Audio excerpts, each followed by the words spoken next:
John Shipton, thank you very much for joining me. Oh, hi, Richard. Thanks. Good to see you again after Perth. Yes, yes. And strange, actually, to bump into you over here in San Francisco. I think, or we're in San Jose. San Jose. Yeah, yeah. And we had of course, we had the event last night, the Claiming Food and Medicine Conference. How do you think it went? Oh, I think it was great. All of the speakers, with the exception of one, were first class. Yeah. Of course, that one being me. But, I waved the flag, and I think that's sufficient to my job. Yeah. I think after that powerful video we had, it was hard to follow on from collateral murder. Yeah. And that crowd certainly was energized to go out for the cause. Yeah, it put me off a bit, the standing ovation when I went on. I thought, I don't know any of these people. What are they? Yeah.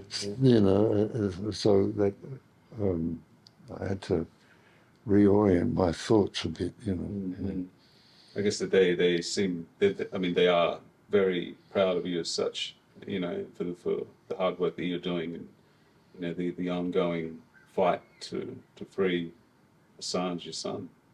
It's sort of become, well, the first one to say that it was a global problem was the lawyer representing the New York Times back in the day of the Pentagon Papers. So about 4 years ago, he said in an interview that we were doing with him that it was a global problem. And it's become correct, it's true, it is a global problem. Yeah, like I put at the end of that tagline, free Julian, free truth. I kind of feel it's like, especially, and the quote that he said, if wars could be started by lies, peace can be started by truth. And I think that kind of echoes, especially now, what's happening, the flare-up in the Middle East as well, this posturing of, governments perhaps wanting to take us to war. We need truth now more than ever. Yeah, I agree. It's looking pretty grim, and the reasoning behind it and our contribution to policy and understanding what our governments are doing is considerable. We're in a considerable deficiency. We don't know. We don't know what the thoughts are. 4 carrier groups and 2,000 Marines in the Mediterranean, the Persian Gulf and the Red Sea. It's just extraordinary. Yeah, we're seeing a lot of videos now of protests around the world as well, flaring up as well. I kind of feel that's perhaps going to move into a more anti-war type thing, protest movement. Like what we saw before Iraq and Afghanistan. We had millions of people marching against war back then. A lot of those that could echo a lot of that as well. It seems, what I read is that the protests against the Iraq war involved about 10 million people worldwide. And people say they failed because the Iraq war happened. However, there's been no American there's been no involvement of American troops in any of the wars that the United States has started. So the thinking goes that since the Iraq War and the gigantic protests, the United States can't field an army of its own and must use proxy forces. Yeah. Mm-hmm. I don't know whether that's correct thinking, but that's what I read. Yeah, it's correct in the sense where they moved to more like they've got technology now, technological weapons. Perhaps they don't feel they need, in terms of a man-standing army, as such. They can wield power in many other ways. Yeah, I read that a empire, when an empire is in decline, because it can't get anybody to do its dirty deeds for it. But in the case of the present conflagration in what we call the Middle East, which is probably West Asia, better called West Asia, the 85% of the world don't want it. It's just the United States, Israel, and Five Eyes, and Europe that were all, you could say, vassal states with varying amounts of vassalage to the United States. So they really don't have much of a choice. They can sort of protest or be a little bit unhappy and fidgety about the matter, but there doesn't seem to be, for example, in Finland's interest to be enthusiastic about the Palestine and Israel conflict. It doesn't seem to make much sense. No. Or Australia, for that matter. Yeah, but we see this last week. Albo has just went to Washington, and we've just seen recent headlines. He perhaps is planning to meet with President Xi to discuss Gaza and other matters. It's almost like Albo was summoned to the US for orders, perhaps. Yeah, I mean, a high-level meeting with Xi Jinping, who has consistently refused to meet President Biden, is somewhat good for the status of Anthony Albanese in Australia. Seen from another angle, it could be said that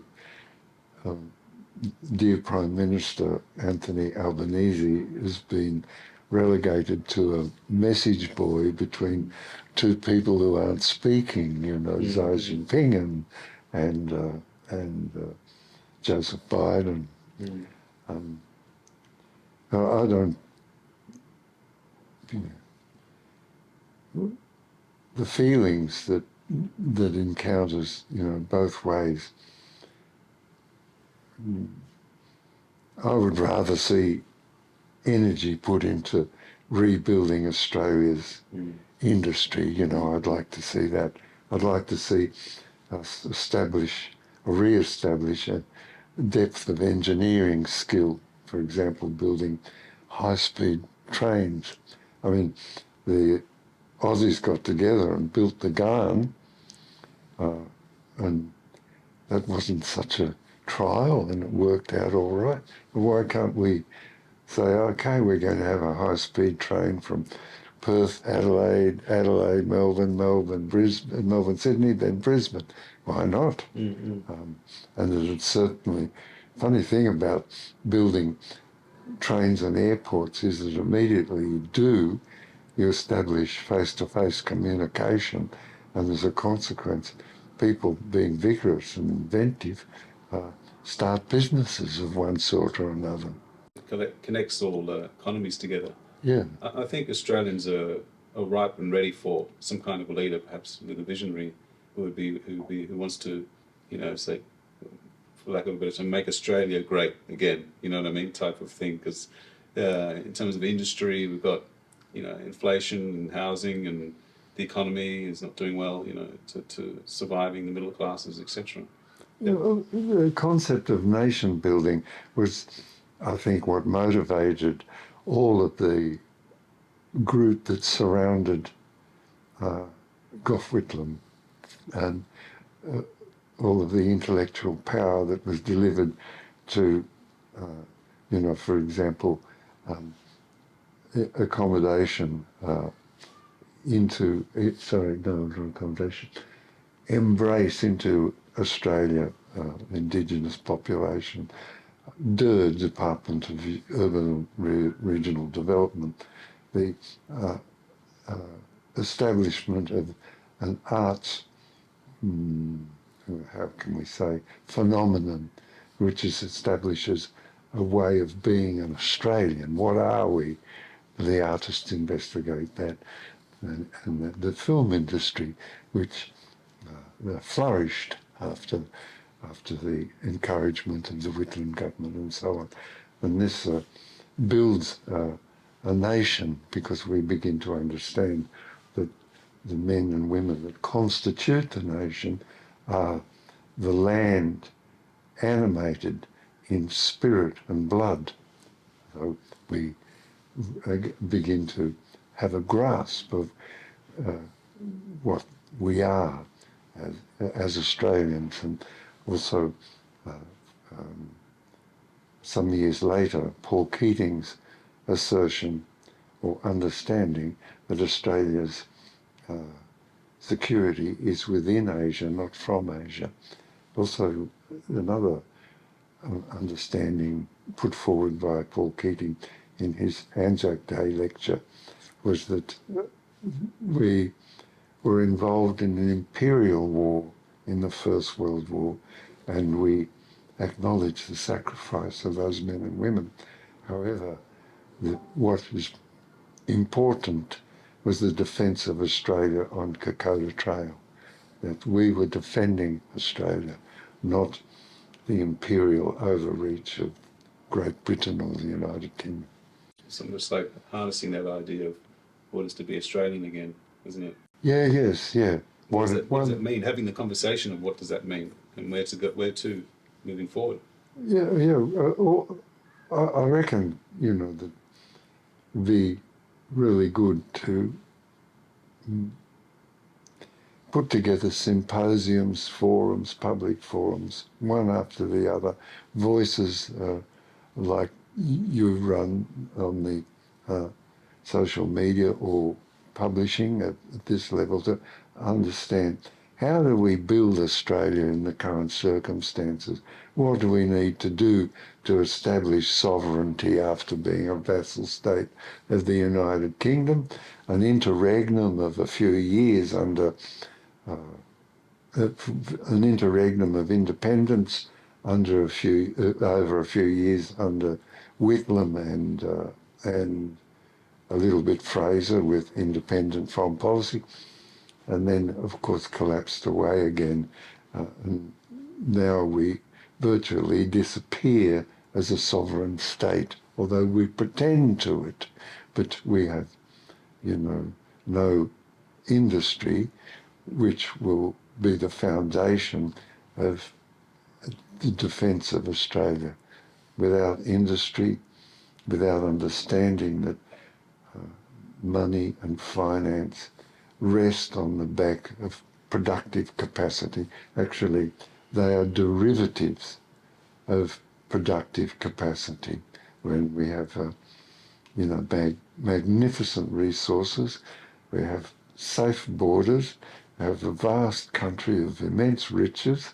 I think understanding the feeling that we are embraced by Australia, the land of Australia, embraces us, actually creates us. I think that feeling, it is essential to the growth of Australian sovereignty, whatever it means. The artists and the intellects and the peoples gather together and work out what it means to be Australian, and from there continue to establish ourselves, because clearly the idea of the larrikin Australia after Australian, independent and vocal is incorrect after what I think it's Mark McGowan, Dan Andrews and Belgikian in New South Wales did during COVID. They were authoritarians, weren't they, in training? They were just nothing. They were just nothing, authoritarian impulses, as you say. Nothing. They are nothing people. I mean, I don't like to say that about another human being. I mean it administratively and culturally, they are nothing. So we, in terms of Julian's case, what's the latest update in terms of We're what still, that's the gossip is because we don't get any information from lawyers. They're all secretive unless they're friends. The gossip is that neither the English judiciary or the American judiciary, or the United States rather, judiciary, want to deal with this. It's a hot potato. Nobody wants it. And the momentum in the persecution of Julian is purely institutional. People don't know what to do. However, the institution embarked upon this and it just grinds on. This, I would say, is an opportunity for the Australian government to resolve the issue. Now, as the Australian government hasn't, we have the circumstances where we feel that Anthony Albanese, our beloved Prime Minister, is impotent in the matter. Okay, but myself, looking at it a bit closely, the Prime Minister depends upon his institutions of state to produce solutions to problems and a variety of solutions from which the Prime Minister and his cabinet choose that which is most applicable to the political circumstances. So I see it as a failure of the institutions of state to provide the Prime Minister with the solutions to this difficulty. And the Prime Minister carries the burden of the failure of the Department of Foreign Affairs and Trade and the Five Eyes Australian secret institutes, I think the Australian Secret Intelligence Service and the Australian Signals Directorate, have failed in their obligation to provide the Prime Minister with proper solutions to a problem that the Prime Minister and his party have to bear the results of. That's how I see it. right. So I think it was a couple of months ago. You saw him on 7:30 or whatever it was. He was saying something about Julian advocating that we need to bring. He wasn't really kind of taking a position on it, but he was saying something that needs to be resolved or something.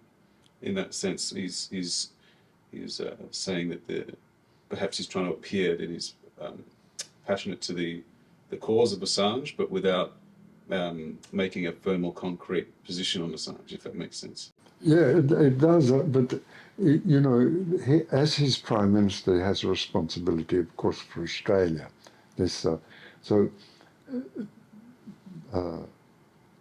Anthony Albanese is the Prime Minister. He's not our friend. His responsibility is to Australia, of all of the people and the continent and its future. Having said that, his statements that this must be brought to a close and enough is enough and I see no further purpose in continuing this prosecution reflect two ways. It delivers the Prime Minister's view to Australian populace. Also, it delivers the Prime Minister's and Australia's view to the United States and the United Kingdom. Words in politics are actions. So, I give some praise to the Prime Minister for the skillful use of words which say one thing to the Australian populace who want Assange brought home, another thing to the Australian institutions of state that they haven't come up with a solution, and thirdly, and maybe most importantly, to the United States Department of Justice and Department of State and the United Kingdom Crown Prosecuting Service and the Colonial and Foreign Office Secretary. So how can many Australians are for the cause too? get Assange home, bring Assange home. Moving forward, how further can we mobilise public support and get people into action? Because there's, especially with all these events we're having, spreading the word, awareness is getting out there. People probably perhaps are starting to understand that we need to preserve truth, and they can see where Julian was trying to do with what he did for truth. How can we help perhaps get them to mobilise for Julian's cause? Would it be calling their federal members, just writing petitions, attending protests? How do you see it? I like to reverence Australians rather than people overseas. Okay. I enjoy being an Australian. So let's start with that. The great Australian ecologist, Bill Morrison, when asked what his principal job was, he said, "My job is to turn a concept into a directive." And the interviewer didn't respond, clearly didn't quite understand. He said, "And that means old systems benefit new. Put the mulch around the base of the sapling." Okay. So turning concepts, support for Julian Assange's return home, and the establishment of sovereignty in that regard and in many other regards. The directive is this: ask your local member to do a 1-minute video of support for returning an Australian citizen to Australia. You can use the words of Barnaby Joyce or the Prime Minister or something similar, and put it on his Facebook page. Simplest thing. He'll get votes and he'll get appreciation. You couldn't ask for more as a politician, could you? So that's one thing. The other thing is that works really well is get a couple of friends together that are in the same constituency, parliamentary constituency, and say, "We want to come and see you. We've got a couple of problems to discuss." One is the return of Assange to Australia, and the other is the sovereignty of Australia and the prosecution of an Australian citizen under extraterritorial application of the United States laws. What protects us? And a demonstration of that protection would be actively returning Assange to Australia. Don't be piss weak. We're behind you in this. Probably better not to say piss weak, because I wouldn't like to hear that if I were a parliamentarian. I'd think, oh. Yes. There's a couple of things. That's, yeah, well, I mean, it's very simple.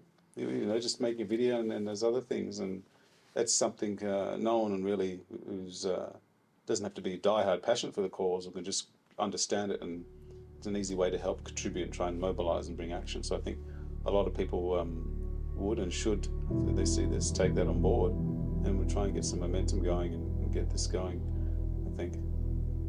So, John Shipton, thank you very much. Thank you very much.